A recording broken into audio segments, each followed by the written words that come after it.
খাস কলকাতায় ভয়ঙ্কর ঘটনা। কসবায় ল কলেজের ভিতরে এক তরুণীকে ধর্ষণের অভিযোগ উঠল। জানা গিয়েছে বুধবার রাতে এই ঘটনা ঘটে।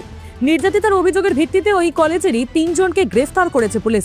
তাদের মধ্যেই মূল অভিযুক্ত মনোজ মিশ্র ওই ল কলেজেরই প্রাক্তন ছাত্র এবং কর্মী। বাকি 2 জন কলেজের বর্তমান পড়ুয়া। বুধবার 25শে জুন এই ঘটনার পর নির্যাতিতা তরুণী কসবা থানায় লিখিত অভিযোগ দায়ের করেন। তার শারীরিক পরীক্ষা করানো হয় পার্ক সার্কাসের ন্যাশনাল মেডিকেল কলেজে। অভিযুক্তদের মধ্যে 2 জনকে বৃহস্পতিবার সন্ধ্যাতেই গ্রেফতার করা হয়। একজনকে মধ্যরাতে ধরে পুলিশ।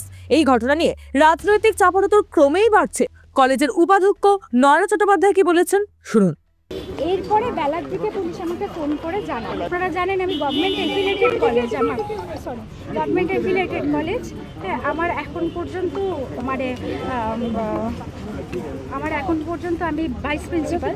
সেই কারণে আমার একটা জিবির কাছে ফোন দেওয়া, এই যে এখনো জয়ন্তী ম্যাডামের ফোন 7:30 থেকে 8টা কেউ। উনি কি আপনাদের কলেজের স্টাফ? হ্যাঁ, উনি আমাদের কলেজে পিওরলি টেম্পোরারি, এই পিওরলি টেম্পোরারি জিবির ডাইরেকশনে একটা স্টাফ হিসেবে আছেন। কতদিন আগে? আরো 2 জন আছে।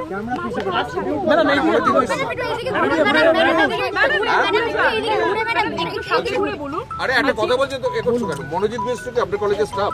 আমার কলেজের স্টাফ মানে পিওরলি টেম্পোরারি জিবির ডাইরেকশনে জিবি করে তাকে এখানে কতদিন আগে? 45 দিন করে তাকে রাখা হয়। এবং মানে কতদিন আগে অ্যাপয়েন্টমেন্ট পেয়েছেন তিনি? আমি একটু পেপারটা দেখতে দিই। আর তাও কতদিন হতে পারে? 1 মাস, 2 মাস, 4 মাস? তারও বেশি। ম্যাডাম এই 45 দিন হবে। আর উনি কি তৃণমূল ছাত্র পরিষদের ইউনিট?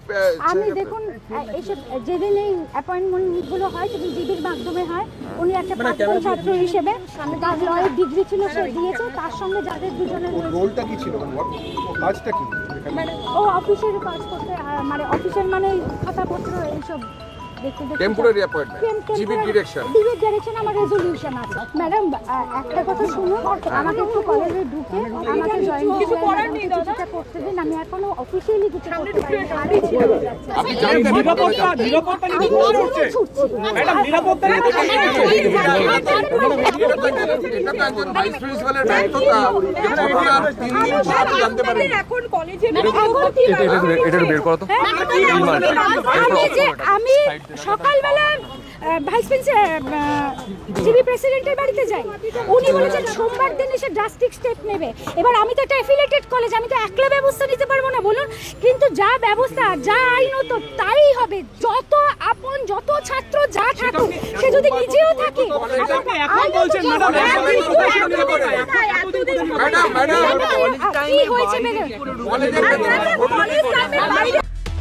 এই ঘটনায় প্রতিক্রিয়া দিয়েছেন তৃণমূল সাংসদ কল্যাণ বন্দ্যোপাধ্যায় এবং বিজেপি রাজ্য সভাপতি সুকান্ত মজুমদার। শুনুন তাদের বক্তব্য। কারা করেছে, যে করেছে তাদের ইমিডিয়েটলি অ্যারেস্ট করা উচিত। বারবার আমি এক কথাই বলছি যে এই সমস্ত ক্রিমিনালিটি, রেপ, মলেস্টেশন এটা কারা করে? কিছু পুরুষ করে। তা মহিলাদের লড়াইটা কাদের বিরুদ্ধে? যারা এই পারভার্টেড টাইপের পুরুষ, তাদের বিরুদ্ধে লড়াই করা উচিত। রাত জাগো দিন জাগো, নিরাপত্তার কি আছে? সব জায়গায় তো একই অবস্থা। পুরুষের মানসিকতা যদি যতক্ষণ না ঠিক হবে ততক্ষণ পর্যন্ত এগুলো ঘটবে। আপনার পলিটিক্যাল এজেন্ডা আছে, আপনি নিয়ে মাইক নিয়ে এসছেন আমরা মিডিয়া থেকে। নিরাপত্তা সবই রয়েছে, কিন্তু একজন বন্ধু যদি বান্ধবীকে রেপ করে তাহলে সেখানে নিরাপত্তা কি করে দেবে বলুন তো আমাকে? কলেজের ভেতরে যদি করে সেখানে পুলিশ থাকবে? কলেজে আরে ভাই, শিক্ষা প্রতিষ্ঠানে কি পুলিশ থাকবে? আপনি বলুন না। নিরাপত্তা কাকে দেবে? নিরাপত্তা তো তার সহকর্মীরা দেবে। দেখুন, এই দিয়ে দ্বিতীয়বার ঘটনা ঘটল কলকাতার বুকে আরজি কর কাণ্ডের পর, যে 2টি পরপর এডুকেশনাল ইনস্টিটিউশনের মধ্যে 2 জন ছাত্রীর সাথে এই ধরনের ঘটনা ঘটল। এর আগে রেপ অ্যান্ড মার্ডার হয়েছে আমাদের অভয়ার সাথে, আর এবার ঘটল হচ্ছে ল কলেজের মধ্যে, একটি শিক্ষা প্রতিষ্ঠানের মধ্যে। এবং দেখা যাচ্ছে প্রথম ঘটনার ক্ষেত্রে যে অপরাধী গ্রেপ্তার হয়েছিল সঞ্জয়, তার সাথে তৃণমূল কংগ্রেসের ঘনিষ্ঠতা, তৃণমূল পার্টি অফিসের ছবি, এমনকি সে আমার নিজের জেলায় গিয়েও তৃণমূল পার্টি অফিসে তার ছবি তুলে গেছে। আর তার সাথে সাথে এই যে আজকের যে ঘটনা আমাদের সামনে এলো, যে শিক্ষার্থী রেপ হলেন, তার রেপ কেসে যারা অ্যাকিউজ, যাদেরকে এখনো পর্যন্ত ধরা হয়েছে, তাদের মধ্যে শোনা যাচ্ছে একজন তৃণমূল ছাত্র পরিষদের নেতা, বাদবাকিরা তৃণমূল কংগ্রেসের অত্যন্ত ঘনিষ্ঠ বিভিন্ন মন্ত্রী নেতা, তাদের সাথে ছবি।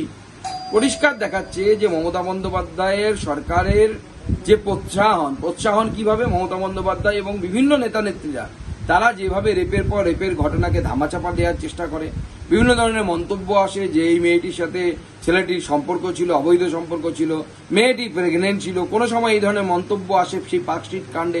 নিশ্চয়ই আপনাদের মনে আছে এটা একজন সেক্স ওয়ার্কার এবং তার কাস্টমারদের মধ্যে রিলেশন। এই যে এই ধরনের নোংরা মন্তব্য, এই মন্তব্যের ফলে যারা রেপ ক্রিমিনালস, যারা রেপ করে, তারা কিন্তু প্রোৎসাহন পাচ্ছে এবং অনুপ্রেরণা পাচ্ছে মমতা বন্দ্যোপাধ্যায় এবং তার দলবলের কাছ থেকে।